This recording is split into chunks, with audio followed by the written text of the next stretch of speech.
Hey guys, আমি আবার চলে এসেছি তোমাদের সাথে নতুন একটা ভিডিও নিয়ে। তোমরা দেখেই বুঝতে পারছো আজকে কোনো মিনি ব্লগ নয়, আজকে একটা রান্নার রেসিপি। আজকে আমি বানাতে চলেছি চিকেন কষা। তোমাদের সাথে কথা বলতে বলতে দেখো এখানে আমি আলুগুলোকে ভেজে নিচ্ছি, আর আলুগুলোকে একটু লাল লাল করে ভেজে নেব যেন দেখতে একটু সুন্দর লাগে। ভালো করে লাল লাল করে ভাজা হয়ে গেল, তারপর আমি তার মধ্যে দিয়ে দেবো তেজপাতা, পেঁয়াজ। আমি এখানে পেঁয়াজ দুটোর মতন পেঁয়াজ নিচ্ছি। দেন একটা গোটা রসুন দিলাম, দেওয়ার পরে ভালো করে এটাকে একটু ব্রাউন ব্রাউন করে একটু ভেজে নেব। দেন ভেজে নেওয়ার পরে ভালো করে লাল লাল করে ভেজে নেওয়ার পরে ওর মধ্যে দিলাম আমি একটু লবণ দিয়ে একটু নাড়াচাড়া করে নিলাম।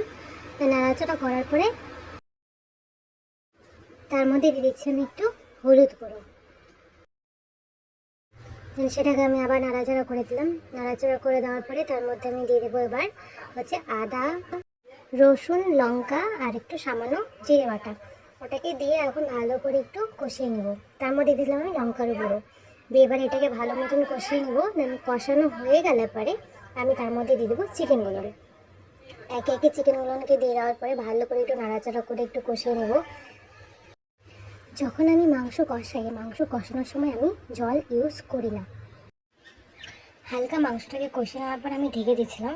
দেন তারপরে আমি আবার মাংসটাকে কষাচ্ছি। এখনও কিন্তু আমি জল ইউজ করি না, কারণ আমি মাংসটাতে জল খুব কম পরিমাণে ইউজ করি, যেহেতু চিকেন তাই।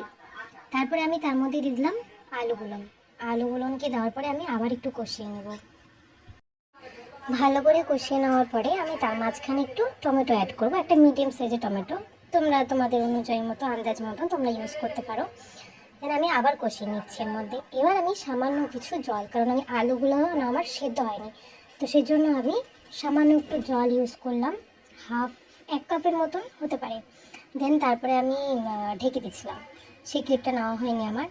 তো দেখতে দেখতে আমার মাংসটা রেডি হয়ে গেলো। দেন আমি গরম মশলা দিয়ে সুন্দর করে নামিয়ে নিলাম। তোমাদের যদি ভিডিওটা ভালো লেগে থাকে, সাবস্ক্রাইব, শেয়ার অ্যান্ড লাইক করে দিও। Thank you.